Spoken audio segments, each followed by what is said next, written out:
Join other GymDog fans by becoming a member of the 10-0 Booster Club. The 10-0 Booster Club is an organization made up of Georgia gymnastics fans devoted to supporting the UGA gymnastics team.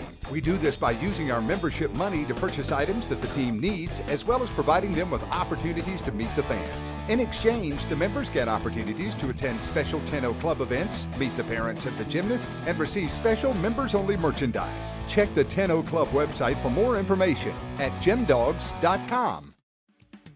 Hey Coach, brought to you by the 10-0 Club. And this week's question is, will Shayla Worley be back competing for us on anything by the time we get to the national championships? And that's the plan, because we are a better team with Shayla Worley in our lineup. I think it's probably about a 3/10 swing if we can get her back in on bars and beam, and that's the plan. We're working hard towards that end. There's no guarantee, as you know well knowing these kinds of things, but that's what we're planning to do. And that's Hey Coach, brought to you by the 10-0 Club.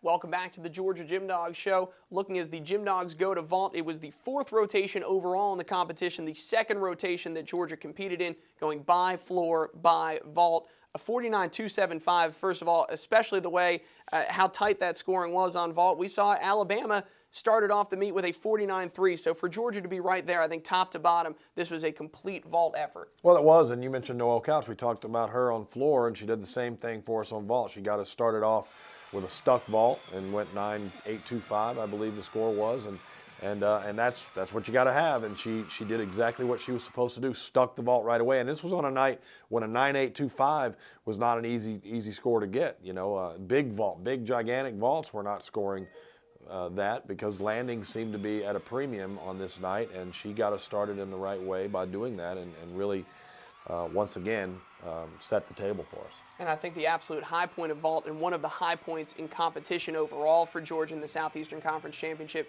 was to see Hillary Morrow stick the landing on the Yurchenko 1.5 to go 9.9 on a night where we could see a vault like that easily go higher. I thought it was a terrific performance by her, and clearly her best of the year. Well, she's been progressing with that vault. You've seen it get better and better week in and week out, and she's getting comfortable enough with it now that she can really separate the block off the table from the twist. And early on, you'd see her land that vault stepping sideways because she was in such a hurry, trying to be so aggressive and twisting right off the table. Now she's able to get comfortable, really set her direction off the table, and she was right down the middle and nailed that vault. And it was nice to see her be able to do that on a great night to do it, because we sure did need it at that point. And just solid vault all the way through. I thought Sessler did a good job stepping in after Gina, had kind of tweaked her knee and really was not quite where we wanted her to be back in there. And Sessler did a great job, as she's done for us for 3 years prior to this on vault, vaulting for us in every championship meet that she's been here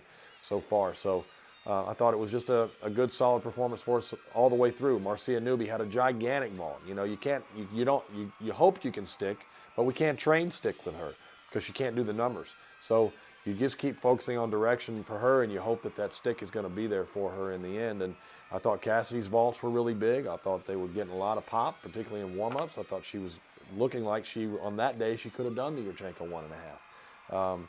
So a lot of good things, a lot of positive things happened on that event. And I said going into that meet, I didn't think we were going to outpower anyone, but I did think if we landed well, landed a little better than everybody else, that we could hang with everybody on vault, and we did that. LSU getting a 49.3, Alabama going 49.3, and us going 49.275. It was pretty much a dead heat on that event. And worth mentioning as well, Kat Ding, who we're going to see have a phenomenal performance on bars, going in that 5th spot right ahead of Marcia, landing at 9.85. And I think she's gotten to the point now, competing vault and bars week in and week out, she could easily be an anchor for Georgia on either of those events with how solid she's been. That vault was a beautiful vault. It was a big vault. I thought she could have stuck it. I think she kind of stiff-legged it a little bit, and I really don't think she really went for that landing very well. It was one of the better vaults she had done. There was no pike down as much as we'd seen recently. She had a much straighter body position all the way through that vault. I thought it was one of the best ones that she had done, and we really need to get her to land the way she's been landing most of the season. Well, looking ahead, where Georgia, things started to unravel a bit in the back stretch of this SEC championship on bars and beam. Looking at where the team was at this point, they had, and again, it's tough to say because different teams are going through different rotations. It doesn't work out cleanly, but Georgia had a de facto lead over Alabama and Florida by more than 3/10 at this point in the competition. But you have to go into a bye. Vault itself is a shorter event.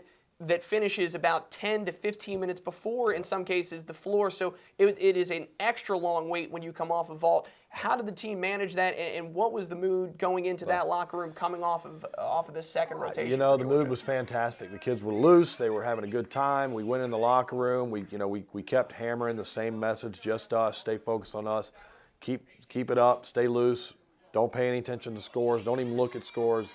There's nobody else in that arena but us. I thought the energy level was great. I thought everything was where it ought to be. And then when we came to bars, something happened. There was just a brief moment where you kind of felt like they lost a little bit of that edge that they had gotten. And I think at halfway through the meet, you mentioned that .375 cushion that we had.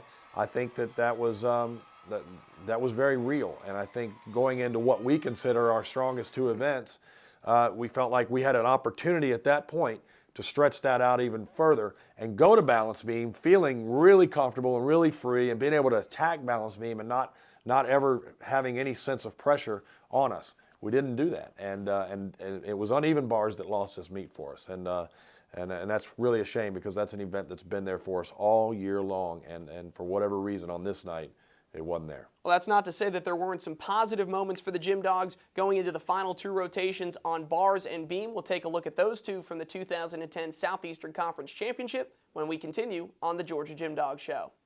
Featured Gym Dog brought to you by Arrowhead Clinics. And this week's featured Gym Dog is Katie Brazil, the freshman from Allen, Texas, coached by Yevgeny Marchenko at the World Olympic Gymnastics Academy, the same club as fellow freshman Krista Tonella.